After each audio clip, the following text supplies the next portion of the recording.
Bom dia e obrigado. E nós temos vindo a fazer uma caminhada humilde e resiliente. Temos vindo a fazer uma caminhada que já nos levou à submissão de candidaturas do 8º Congresso. Dia 4 de novembro fizemos chegar um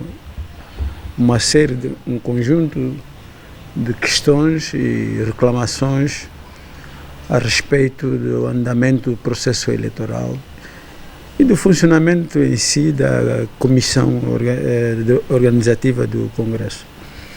No dia 30 de novembro, caminhamos em direção ao Bureau Político e ao Comitê Central. Endereçamos uma carta de recurso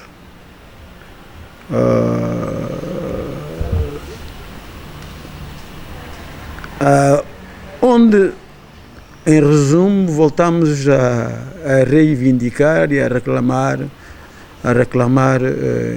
de inconformidades, inúmeras, aliás, inconformidades e irregularidades do processo preparatório do Congresso do 8º Congresso.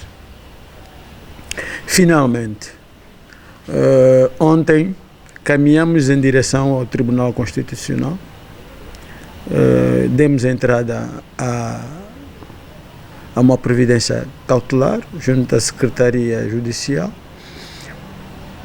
e é sobre ela que basicamente nos vamos pronunciar hoje, embora o pré-candidato engenheiro António Venenã esteja à vossa disposição para as questões, nomeadamente a vertente política da questão, né? A vertente jurídica da questão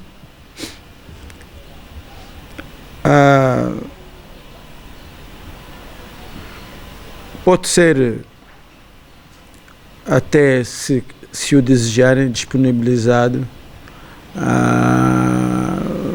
a reclamação que foi endereçada à subcomissão. Se os desejarem, podemos disponibilizar.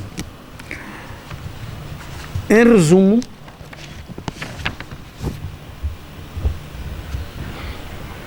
a providência cautelar ontem, que deu entrada ontem ao Tribunal Constitucional,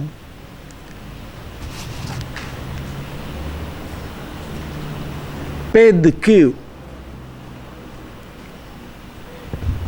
cessem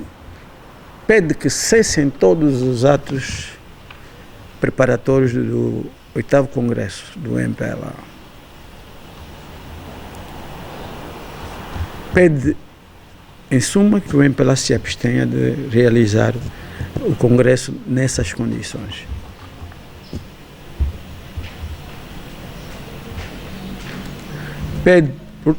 Pede também o recomeço de todo o processo preparatório.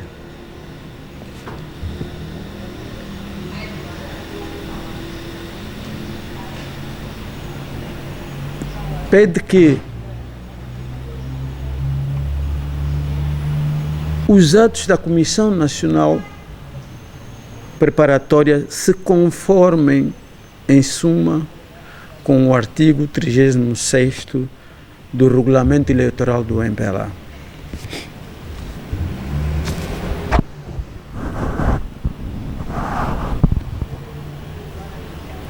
Este artigo vem dizer que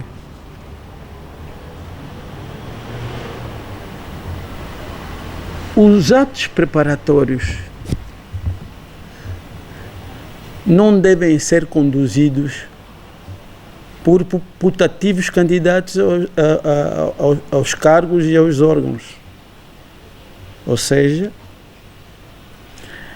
quem é um putativo candidato não pode simultaneamente ser ele o organizador do ato eleitoral. Faz sentido. E isto está está nos estatutos e no regulamento do MPLA. Ora, a candidatura do engenheiro Antônio Venâncio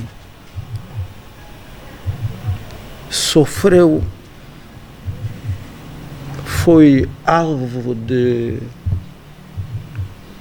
atos de intimidação, atos de obstrução, atos de ostracismo, contrariando efetivamente o princípio da legalidade, o princípio constitucional da legalidade e da igualdade. E subsidiariamente contrariando os próprios estatutos, onde está consignado claramente que o militante tem o direito de eleger e ser eleito. O militante tem direito ao tratamento igual. O militante tem direitos que gozam de garantias, ou seja, isto é, direitos de valor reforçado. Os estatutos do MPLA proíbem fazer pressão sobre o universo de militantes votantes. Tudo isso não foi respeitado no caso da candidatura do engenheiro Antônio Venâncio. Daí que iniciamos o processo, com toda a humildade, com todo o respeito que devemos ao MPLA enquanto uma instituição histórica do país, com toda a humildade, o respeito que devemos aos seus juristas, muitos dos quais são considerados os pais do direito angolano. Porém, a equipa jurídica do pré-candidato, o engenheiro Antônio Venâncio, entende que foram efetivamente violados os direitos militantes do senhor engenheiro Antônio Venâncio. Nós temos uma clara violação ao artigo 104 do Estatuto. Temos uma clara violação do artigo 27º.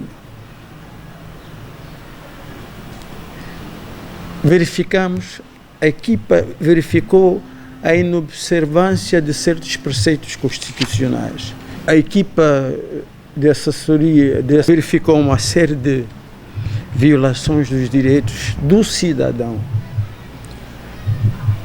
Antônio Venâncio. Quais sejam o direito à igualdade, o direito constitucional à igualdade, o direito de eleger e ser eleito, isto é a universalidade.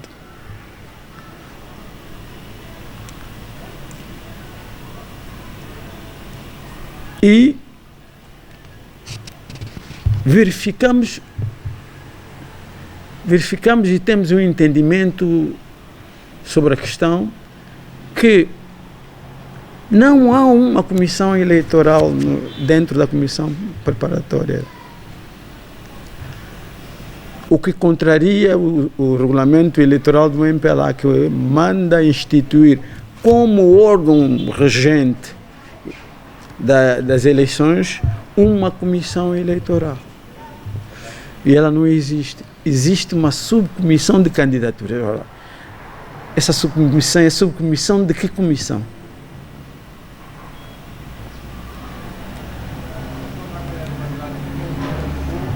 Ainda que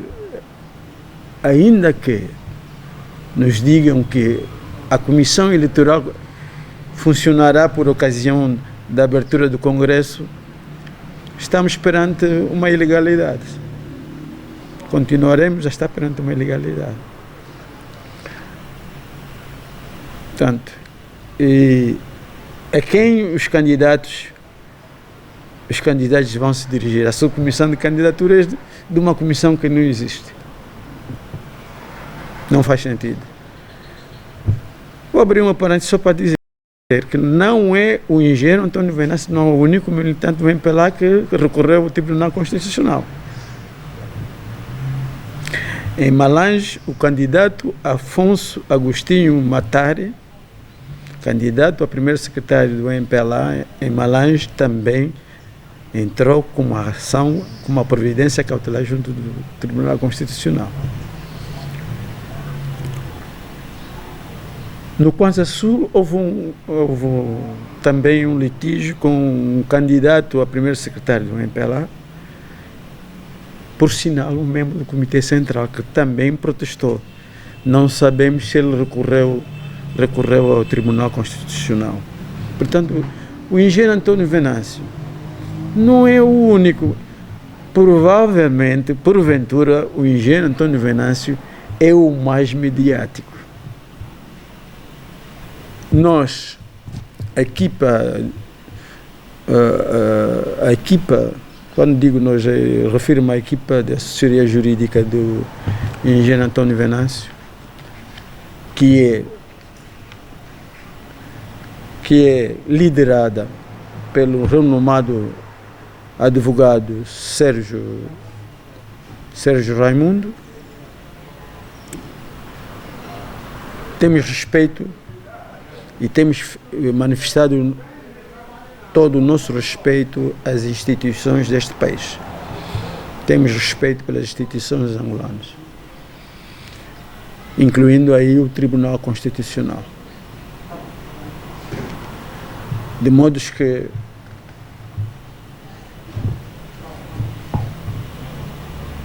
confiamos nos juízes, conselheiros do plenário do Tribunal Constitucional que vão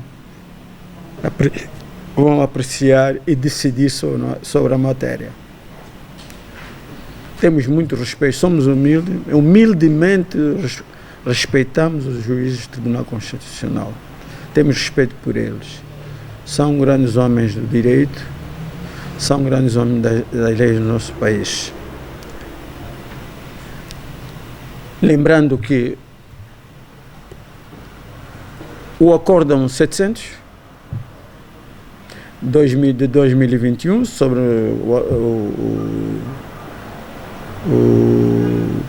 que anulou o Congresso 18º Congresso da UNITA fez jurisprudência. É jurisprudência, a partir daquele acórdão é jurisprudência. Se se lembram, uma das razões da nulidade era que a Comissão Política da UNITA não tinha legitimidade de conduzir o processo eleitoral. Portanto,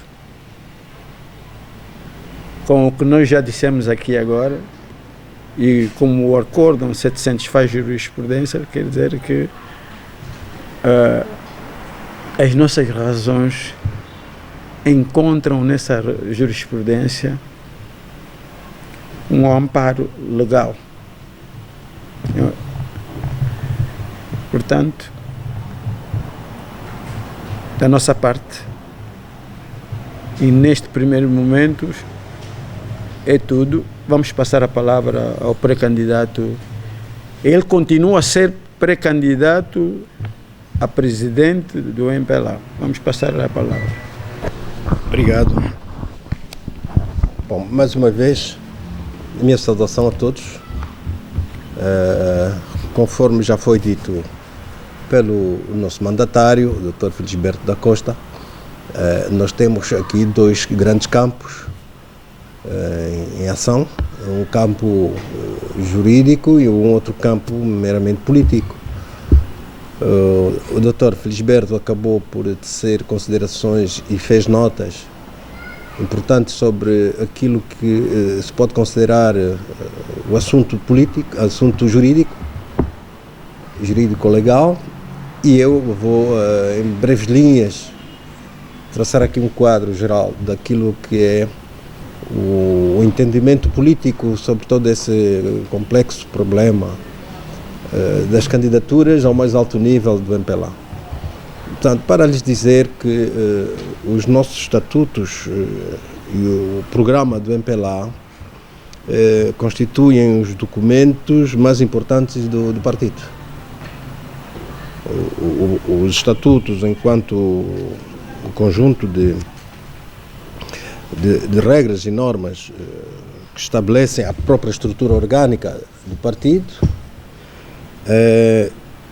neles vêm estabelecidas as regras, as normas da vida partidária, todas as regras correr em contramão e em violação a direitos e deveres dos militantes, do modo geral.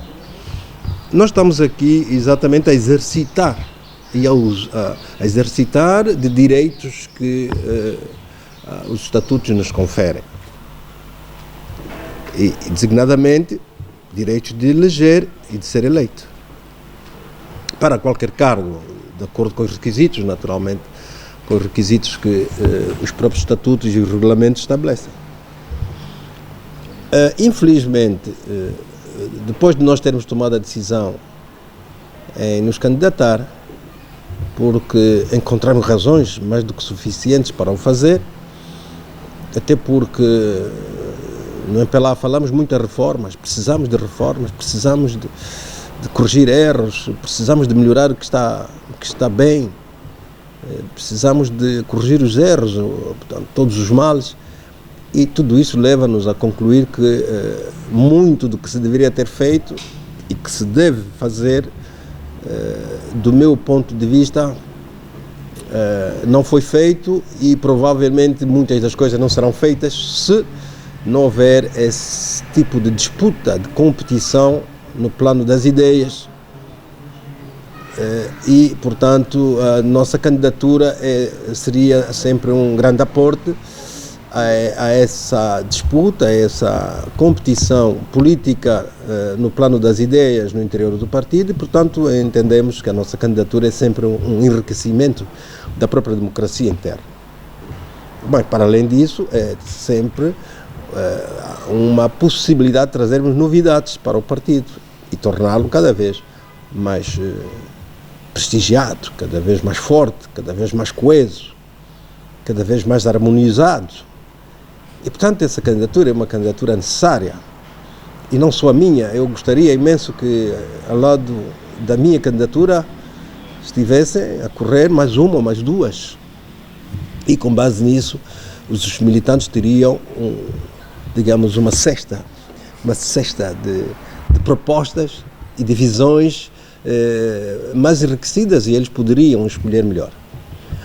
Com uma candidatura única, com uma candidatura chamada natural, nós não temos opções. Portanto, há apenas uma visão, apenas um visionário, apenas um entendimento do país, e eu acho que isso não nos enriquece. Aliás, contraria até os desígnios políticos que estão estabelecidos nos nossos estatutos. Bom, portanto, era só para explicar que a minha candidatura não é apenas uma encenação, não é apenas um desejo individual de orgulho, muito longe disso. É um procedimento, é uma ação, é uma atitude de enriquecimento, de tentativa de enriquecer o partido com outras ideias, com outros pensamentos, com outros desígnios, não só para a vida política, mas também para a vida social, para a vida económica, cultural do nosso partido, do nosso país, de modo geral. E, infelizmente, logo que demos início à recolha de assinaturas, depois já de termos cumprido com as outras 6 obrigações, nós vimos-nos confrontados com obstruções que o mandatário, o Dr. Felisberto, fez aqui alusão, algumas delas, que nos impossibilitaram de dar continuidade com êxito dessa nossa parte mais mecânica, mais técnica, que é a recolha das assinaturas. Vimos-nos, portanto, impossibilitados por várias razões, que nós já fomos inventariando e informando, e das quais se destacam a pressão, muita pressão sobre os militantes, desinformação, muita desinformação, tratamento desigual entre os pré-candidatos, tratamento desigual, amedrontamento, inclusive há discursos que vieram desencorajar os militantes para essas opções, e que colocaram os militantes perante a hesitação. Se eu subscrever a candidatura de um outro militante que não seja João Lourenço, que não seja o atual presidente, estarei ou não sujeito a sanções disciplinares partidárias? Os militantes colocaram-se essa questão e, portanto, não foi fácil nós conseguirmos as poucas assinaturas que conseguimos. Foi com muito sacrifício, muito trabalho. Tivemos que percorrer o país. Eu, pessoalmente, tive que fazer 5 viagens para norte e para sul e para o centro, a tentar, digamos que, reanimar os nossos trabalhadores, os nossos camaradas que estavam no terreno a fazer o trabalho. Portanto, tivemos, inclusive, custos adicionais avultados, o que pode conformar também aqui prejuízos materiais e financeiros muito grandes, como resultado de práticas que, a nosso ver, estavam fora daquilo que é o espírito dos nossos estatutos, e práticas que foram realizadas e foram assumidas pelo próprio partido, a nível intermédio e mesmo até a nível do topo da hierarquia do partido. Então nós fizemos uma reclamação. A reclamação foi dirigida à subcomissão de candidaturas. Não há uma comissão eleitoral. O partido não criou uma comissão eleitoral e, portanto, estamos impedidos de fazer um outro exercício que não seja dirigirmos-nos a esses órgãos que foram criados e que não substituem, não deviam substituir aqueles que os estatutos prevêem, nomeadamente a comissão eleitoral. Mas fizemos essa reclamação e ela foi indeferida. Como ainda havia algum tempo para podermos corrigir e também alertar o partido de que estava a correr riscos de violar de forma grosseira o espírito dos estatutos, demos algum tempo e pedimos uma prorrogação até.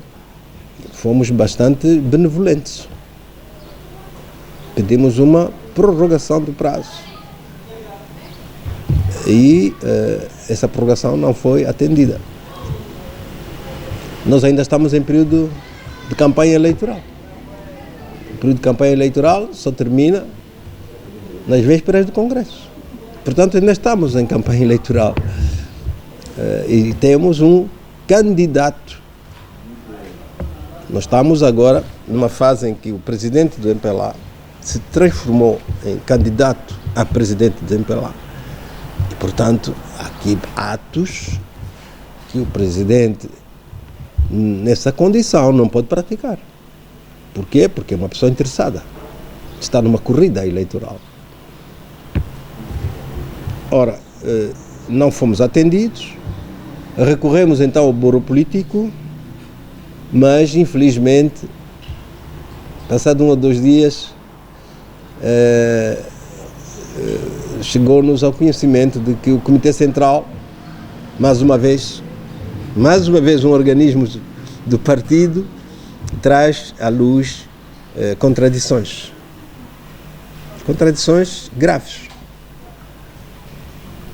que perturbaram ainda mais o clima.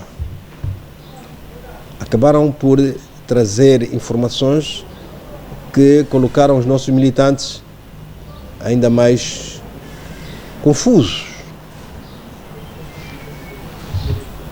Portanto, quem dirige, quem gere e quem vai dirimir conflitos eleitorais a nível do 8º Congresso é a Comissão Eleitoral, de acordo com os estatutos. Onde é que está esta Comissão Eleitoral? Não existe. E, portanto, eu, enquanto, digamos assim, a pessoa mais interessada, sou eu o pré-candidato, reuni imediatamente os assessores, os advogados, os conselheiros, realizei consultas e cheguei à conclusão que esse assunto deveria passar agora para a esfera jurídica. E deixei os advogados trabalharem. Eles trabalharam e concluíram que o nosso Congresso, o 8º Congresso, a ser realizado, estaria a entrar para uma zona de grande violação de direitos de militantes. Não só os meus, mas também daqueles militantes que decidiram optar por uma candidatura diferente daquela que tem sido o habitual, a tal candidatura natural. E, portanto, aqui uma violação de direitos que começa exatamente por esta minha pretensão, que não foi aceita, que foi interrompida, e se estende a todos os milhares de militantes do MPLA que gostariam de subscrever a minha candidatura. E, portanto, os advogados trabalharam e encontraram uma saída. Qual é a saída?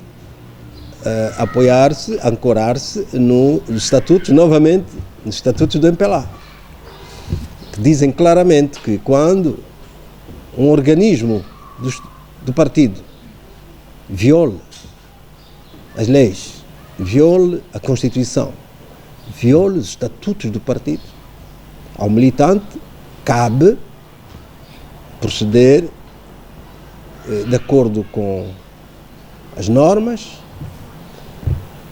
a manifestar a sua indignação e a sua discordância,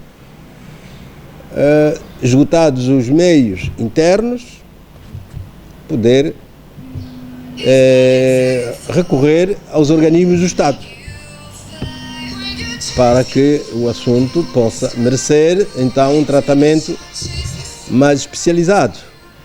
E é isso que estamos a fazer. É isso que estamos a fazer.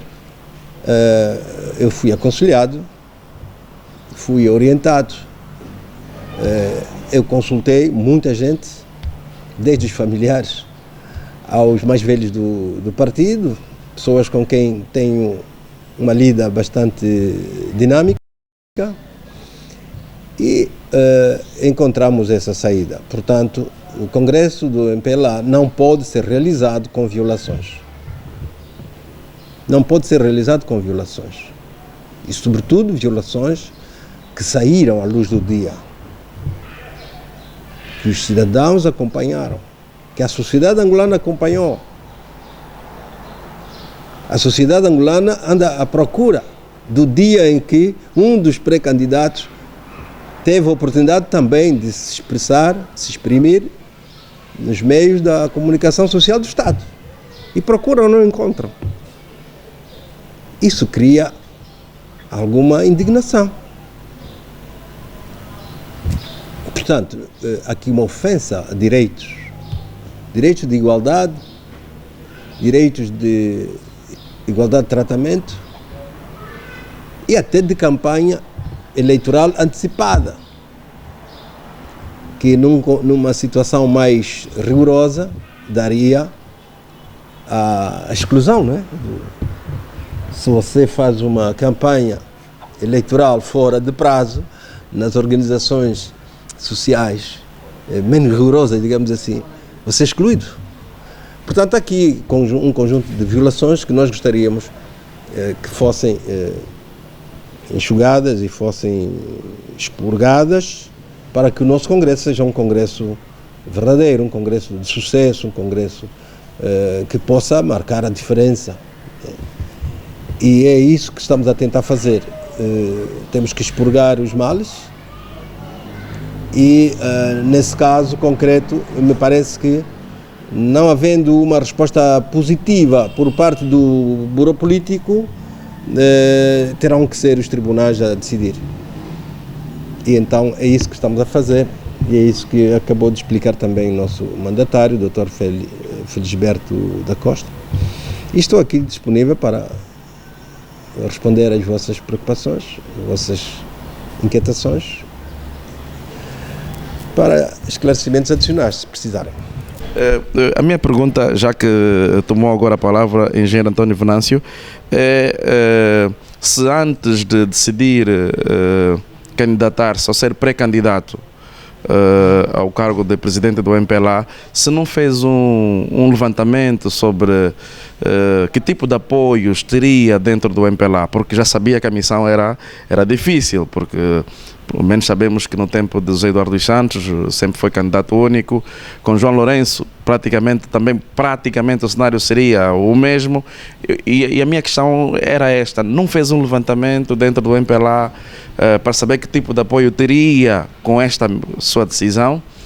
E se teve este tipo de apoio, por que razão é que este apoio não apareceu na devida altura que se tornou pré-candidato? E também quantas assinaturas conseguiu ter ao longo das suas viagens, e por que não conseguiu as outras que se calhar contava, porque se entrou nesta missão é porque sabia que tinha algum apoio, que não entraria sem este apoio. Estas eram as minhas primeiras questões. Quanto ao seu mandatário, o Dr. Felisberto da Costa, eu gostaria de perguntar se a carta recurso que deu entrada no dia 30 de novembro ao Bureau Político do MPLA, se teve resposta, se não teve, e o que é que dizem os estatutos do MPLA, caso não tenha havido resposta. Em relação à providência cautelar que deram entrada ontem no Tribunal Constitucional, que dizem que terá argumentos de violações aos estatutos e mesmo ao regulamento eleitoral, e também o facto de não haver uma comissão eleitoral. Eu perguntava se acredita mesmo que a anulação do 13º Congresso da UNITA tenha sido uma jurisprudência para que os juízes do Tribunal Constitucional também considerem esta vossa providência cautelar como válida, e se o Tribunal Constitucional não assim entender, qual é um plano B ou um plano C que o mandatário e a equipa de António Venâncio têm para, ainda dentro da lei, se fazer alguma coisa para que António Venâncio seja candidato ao cargo de presidente do MPLA. E se também, já agora uma última pergunta, e se também António Venâncio espera eventualmente uma suspensão ou expulsão do partido MPLA, uma vez que, já que estamos a fazer comparações, na UNITA estamos a ver militantes que escreveram para o Tribunal Constitucional e foram suspensos, e uns estão na iminência de serem expulsos. António Venâncio também corre esse risco? Também tem esse receio? Ou no MPLA é diferente? Bom, devo confessar que fui surpreendido pela forma em como alguns dos meus camaradas reagiram em repúdio à minha candidatura. Fui surpreendido porque nós somos uma organização já madura. Nós amadurecemos muito, aprendemos muito com os erros e aprendemos também com a própria vida prática do partido. E eu acreditei desde muito cedo que depois do 7º Congresso, do 6º e 7º Congresso Ordinário e Extraordinário, pudéssemos ter crescido já até esse nível. em que eu, manifestando esse interesse, essa pretensão, viesse a receber apoios do partido, das estruturas do partido. Infelizmente não recebi. Isso me surpreendeu. Como é possível que uma organização como a nossa, com tanta experiência, que aparece um candidato, um pré-candidato, um militante, com quase 50 anos de partido, a pretender candidatar-se, e a organização não lança, não estende a mão de apoio, até apoio moral, para que esse candidato ou esse militante possa desenvolver o seu trabalho com normalidade. Portanto, ao ter recebido uma resposta inversa, isso me surpreendeu. Mas eu também estou em crer que, como isso tudo foi feito de modo aberto, não foi nada caviloso, foi algo aberto, também estou a entender que é fruto da inexperiência. Fruto da inexperiência, e eu sempre considerei que, como sendo um processo novo, depois de mais de 40 anos, um processo novo, é de a gente entender essas incompreensões. Mas depois fui vendo que havia alguma renitência. Por que o partido não reconheceu logo que eu trouxe testemunhos, relatos, informações bastante valiosas para o partido? Por que o partido não reagiu logo e não corrigiu o que estava mal? Portanto, isso é que me deixou um pouco intrigado e bastante confuso, mas eu acho que com os passos que nós estamos a dar, vamos cada vez mais colocando, o xadrez começa a ficar cada vez mais claro. Né? Começamos agora a dar a entender ao partido que isto aqui está mal, isso aqui está bem, isso não está de acordo com os estatutos, isso foge do regulamento, mas isso vai ser feito provavelmente, não sei se o Bureau Político vai chegar até lá, mas se o Bureau Político não chegar até lá, isso vai ser feito com a ajuda dos tribunais. E é bom para o partido. Quantas assinaturas recolheu? Eu já disse que enquanto o processo não tramitar com uma ação principal, por exemplo, ou um pedido de impugnação ao Tribunal Constitucional, todos esses dados são dados que os advogados pretendem tê-los ainda em segredo. E, portanto, eu não estou autorizado a dizer. Posso lhe dizer é que nós recolhemos mais de 2.000, mas ao fazer a triagem, vimos que haviam alguns camaradas que apresentaram bilhete, mas não apresentaram cartão de militante. Houve uns que assinaram, mas depois não apresentaram a fotocópia do bilhete ou do cartão de militante. Portanto, houve uma triagem e reduziu muito o número de assinaturas. Mas deixa-me dizer-lhe que também só trabalhamos alguns dias. Portanto, foi tudo interrompido. Eu tive que ir 2 vezes ao Ambo, 2 vezes ao Bié, 2 vezes a Benguelo. Tive que ir 2 vezes ao Zaire, nas zonas mais complicadas, mais críticas. Porque haviam camaradas que estavam a ser ameaçados. Os secretários provinciais não, nenhum. Nem me receberam. Nenhum. E eu também entendo isso. E eu já disse da outra vez, entendo que a minha candidatura, uma vez passada no crivo e aceite, eu trarei não só uma visão alternativa, mas também trarei rostos alternativos. E, portanto, todos aqueles que são cessantes não têm muito interesse nisso. Não têm muito interesse nessa mudança. Quererão manter os seus cargos, manter as suas mordomias, enfim, os seus acessos. E é natural que eles possam colocar alguma resistência para essa mudança que eu represento. Tanto isso não me estranha. Agora, o que me estranha é que, enquanto organismo, eu não perdoo. Enquanto pessoas, enquanto camaradas que não estão de acordo com a minha, não me conhecem, vamos supor, não me conhecem, ou não estão de acordo com a minha candidatura, de modo pessoal, eu aceito e tenho que aceitar. Mas enquanto organismo, enquanto comitê provincial, não aceito isso. E muito menos de Luanda. muito menos Luanda, que eu estive lá nos primeiros dias, quando ainda havia lá gatos e ratos a andarem de um lado para o outro. Tivemos lá a fazer limpezas, a fazer todo esse trabalho que a imprensa sabe, tenho dito muitas vezes. Havia ali um telheiro, onde nós fazíamos as primeiras reuniões. Portanto, o Comitê Provincial de Luanda é um berço, é o meu berço. Comecei ali a minha atividade política, nos primeiros dias, nos primórdios, a dar aulas políticas, a mobilizar a população de Luanda, etc., como ativista político em 1975. Muitos camaradas meus que estiveram comigo na União Soviética e são primeiros secretários. Também gostaria de contar com o apoio deles, mas aí está. Se há uma pressão de cima, se há uma pressão também aos secretários provinciais, é claro que eles também reagiram de acordo com aquilo que saía de cima e se abstiveram. Alguns se abstiveram e outros até entraram, digamos que omitiram essa informação aos militantes, permitindo que os militantes tivessem dúvidas sobre a minha legitimidade de concorrer ao cargo de presidente do partido.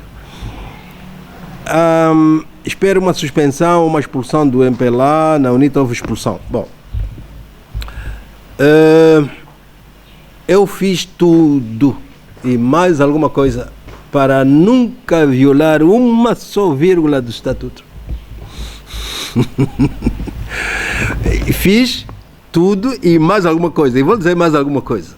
Eu só tinha que escrever ao meu CAP, dar a conhecer o meu CAP e o meu CAP fazer a articulação com a sede.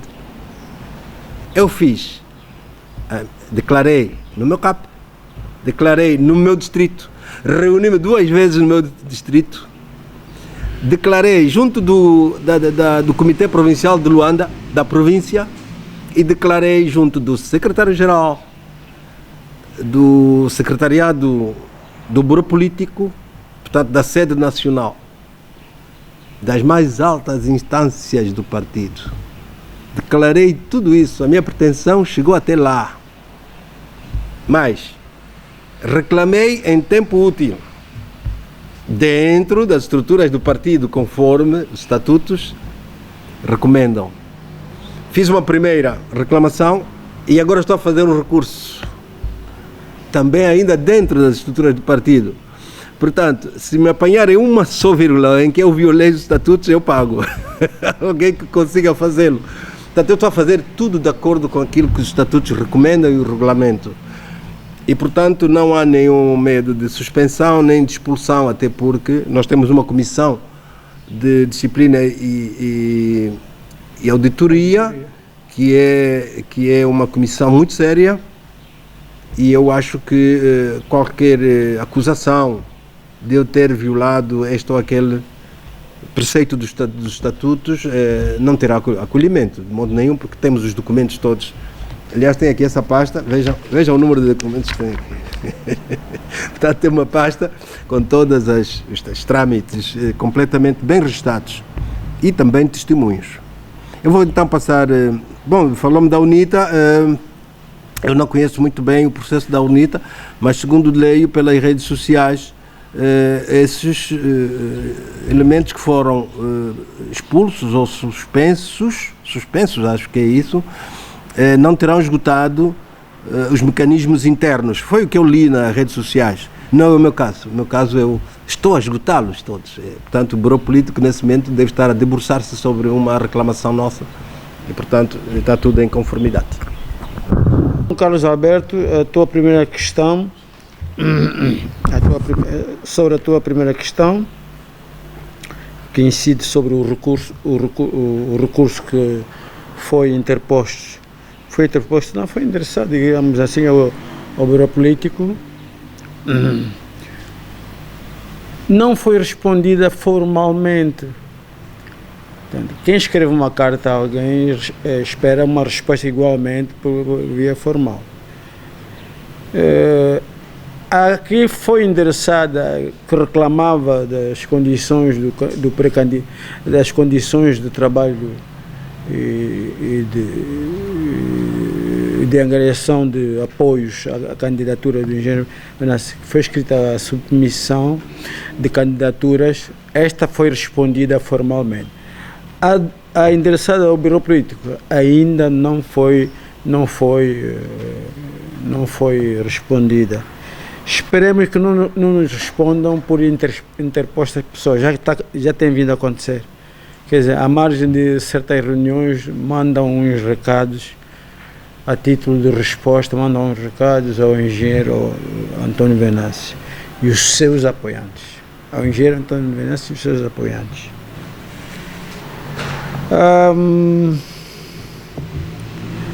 Devemos aqui recordar, a propósito deste assunto, os estatutos do MPLA no seu artigo 27º e na linha K. Ou seja, são direitos dos militantes. São direitos dos militantes. E com garantia. O problema não é só um direito do militante. É que esse direito do militante vem acompanhado de garantia. O militante tem o direito de candidatar-se a qualquer lugar singular ou a qualquer órgão coletivo. Se depois se diz que certo militante é o candidato natural, isto é uma violação. No nosso modesto entendimento, isto é uma violação clara dos estatutos. Aliás, o último comunicado do Bureau Político dizia, referia-se ao presidente João Manuel Gonçalves como militante. E é assim, é nesta condição que todos os militantes do MPLA devem se encontrar em período eleitoral. Em relação à segunda província, à segunda pergunta. Olha, a providência cautelar, sabe que há 3 fontes de direito. O direito positivo como tal, e a jurisprudência é fonte de direito. Ora, o Acórdão 700/2021 fez jurisprudência. Aliás, no nosso entendimento, todos os acórdãos do Tribunal Constitucional fazem jurisprudência. Há um plano B? Temos um plano B? Não. Por enquanto, não. Neste momento, não. Não temos um plano B. Vamos aguardar o andamento do processo junto do plenário do Tribunal Constitucional. Neste momento, não temos um plano B. Nós, enquanto equipa de assessores, a não ser que o engenheiro Venâncio esteja a esconder o plano B. Expulsão e suspensão, só complementarmente ao que ele disse, o engenheiro, como eu disse no início, nós estamos a fazer uma caminhada humilde e resiliente. O engenheiro Antônio Venâncio tem sido resiliente, e nós conhecemos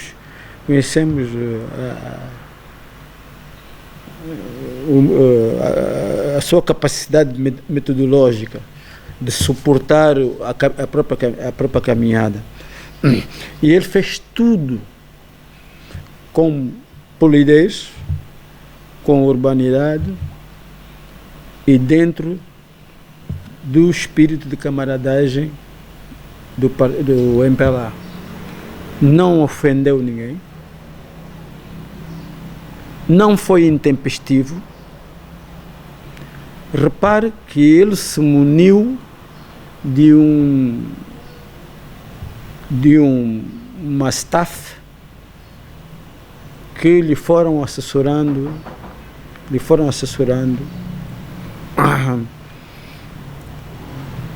ao longo desse tempo todo. Portanto, ele não veio a público com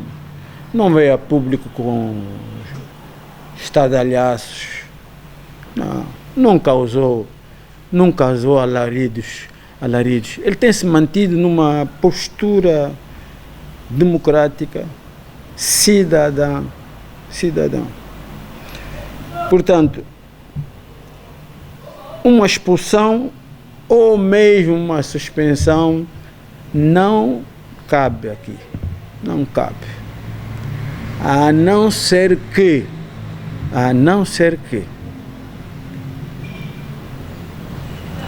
isso vise definitivamente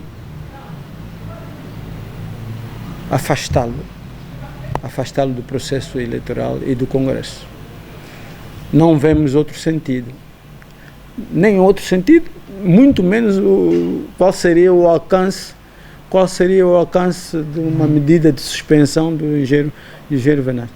O engenheiro Venâncio traz ao MPLA, como cidadão e como militante, uma valiosa contribuição à democracia. Se o MPLA não se democratizar, o país também não se democratizará. É preciso democratizar o MPLA. É preciso que o MPLA seja um partido democrático, até mesmo para se conformar com a Constituição. Nos princípios fundamentais, o nosso país é definido como uma república democrática e de direito.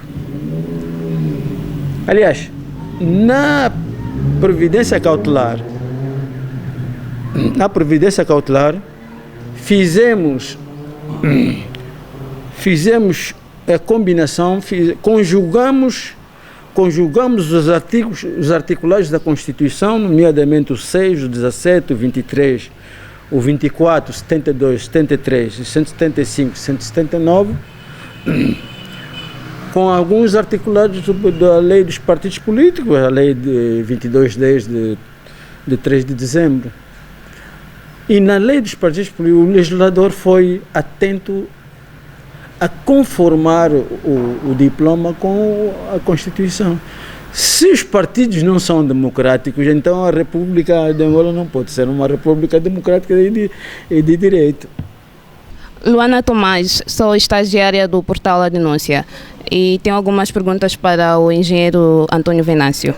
A primeira questão é: tem algum apoio do engenheiro Eduardo dos Santos? Não existindo uma comissão eleitoral, sente de alguma forma que as leis do partido têm beneficiado apenas ao candidato eleito já anteriormente, neste caso o atual presidente do partido? Eu visitei a escola do camarada José Eduardo Santos, enquanto eu era, na altura, vice-presidente dos estudantes. Fui até Baku para conhecer a escola dele, conversei com um dos seus professores no Instituto Superior de Neft, de Gás e Petróleos, e portanto é um camarada meu, é o meu presidente emérito. José Eduardo Santos é o meu presidente emérito até agora, ninguém lhe tirou essa coisa. Portanto, se eu pudesse estar com ele e conversar um pouco sobre a nossa vida interna, sobre o nosso país, para mim seria uma grande honra. É um camarada que esteve à frente do nosso partido durante muitos anos. Estou a falar na condição dele ser militante do MPLA. Não estou a falar na condição de ser chefe do executivo ou presidente da República. Estou a falar na condição de ser meu camarada, a quem eu lanço, estendo a minha mão de lealdade e camaradagem. Somos camaradas. Independentemente do que o camarada José Eduardo Santos fez, o que é que eu fiz, independentemente disso, somos camaradas do mesmo partido. E, portanto, se me abrisse as portas para a gente conversar, eu teria todo o prazer. Comissão Eleitoral. Eu acho que é aqui onde o nosso partido cometeu a maior